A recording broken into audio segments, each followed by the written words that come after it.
Good morning plus two class. अब तक के पिछले वीडियो में हम लेसन नंबर 3 पहाड़ी शैली के लॉन्ग क्वेश्चन कंप्लीट कर चुके हैं। आज हम लेसन नंबर 3 पहाड़ी शैली के प्रमुख चित्रों का विवरण इस वीडियो में देखेंगे, जिसमें हमारा फर्स्ट आता है कृष्ण गोपियों के साथ। ये चित्र का नाम है कृष्ण गोपियों के साथ। उसका समय है 1730 AD। शैली बहसोली शैली, माध्यम टेम्परा जल रंग और साइज है उसका 30.7 × 21.7 सेंटीमीटर। वर्णन, यह चित्र गीत गोविंद पर आधारित है।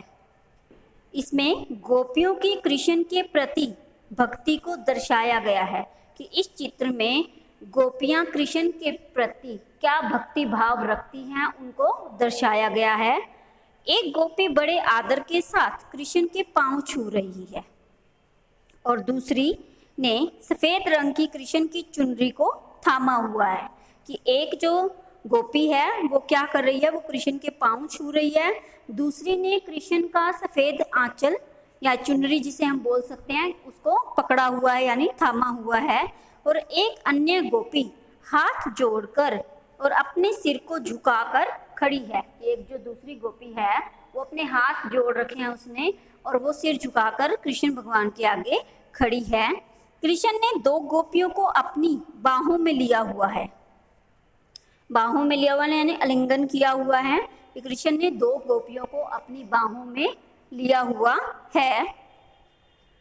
चित्र की पृष्ठभूमि में वृंदावन का चमकता हुआ वन और अग्रभूमि में यमुना दर्शाई गई है। कि जो चित्र दिखाया गया है उसकी जो पृष्ठभूमि है जिसके ऊपर इसको चित्र को बनाया गया है, वहां में वृंदावन का चमकता हुआ वन दिखाई दे रहा है और अग्रभूमि यानी आगे का जो हिस्सा है वहां पर यमुना दर्शाई गई है, बहती हुई यमुना दिखाई गई है। इस चित्र की नारंगी रंग की पृष्ठभूमि बहुत ही अद्भुत और चमत्कार है।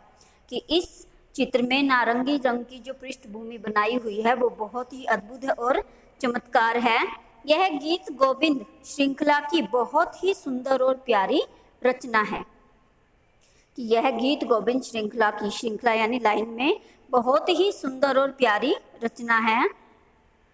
चित्र को पृष्ठभूमि में हमें भिन्न प्रकार के पत्तों वाले वृक्ष दिखाई देते हैं। कि चित्र में जो उसकी पृष्ठभूमि है वहाँ जो कि एक वन की है, तो उसमें हमें भिन्न भिन्न प्रकार के पत्तों वाले वृक्ष दिखाई दे रहे हैं। परंतु उन सभी वृक्षों की ऊंचाई लगभग समान है। कि वृक्ष ऊंचे नीचे नहीं है कि कोई छोटा कोई बड़ा, सभी वृक्ष एक ही ऊंचाई के दिखाए गए हैं।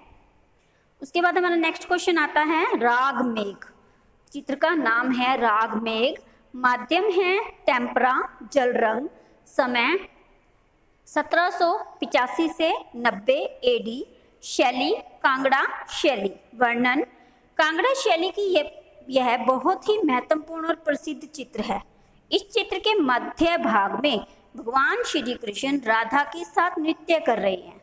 कि जो चित्र का मध्य भाग है उसमें वो नृत्य कर रहे हैं। चित्र में एक गोपी एक तरफ ढोलक बजा रही है, दूसरी तरफ दूसरी गोपी मंजीरा बजा रही है।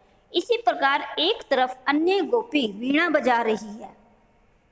चित्र की पृष्ठभूमि में काले भूरे रंग के द्विचक्राकार बादल चमक रहे हैं। कि जो उसकी पृष्ठभूमि होती है, जो मेन भूमि होती है जिसके ऊपर उनका कार्य हो रहा है, उसमें बादल द्विचक्राकार बादल चमक रहे हैं। इस चित्र में 4 हंस उड़ रहे हैं। चित्र की अग्रभूमि में एक चबूतरा है। इस चित्र में पीले, नारंगी और चांदी के रंग का प्रयोग किया गया है। इसमें सुनहरे रंग और चांदी के रंग का प्रयोग सजावट के लिए किया गया है। चित्र का रेखांकन बहुत ही बारीक और प्रभावशाली रेखाओं के द्वारा किया गया है। कि चित्र को इतनी सुंदरता से और बारीकी से बनाया गया है कि वह चित्र सभी को अपनी ओर आकर्षित कर रहा है, जो कि सभी भावों को अभिव्यक्त कर रही है। इस चित्र में राजपूत कला का प्रभाव भी दिखाई देता है। कि पृष्ठभूमि पर जो चित्र बनाया गया है उसमें राजपूत कला का प्रभाव स्पष्ट रूप से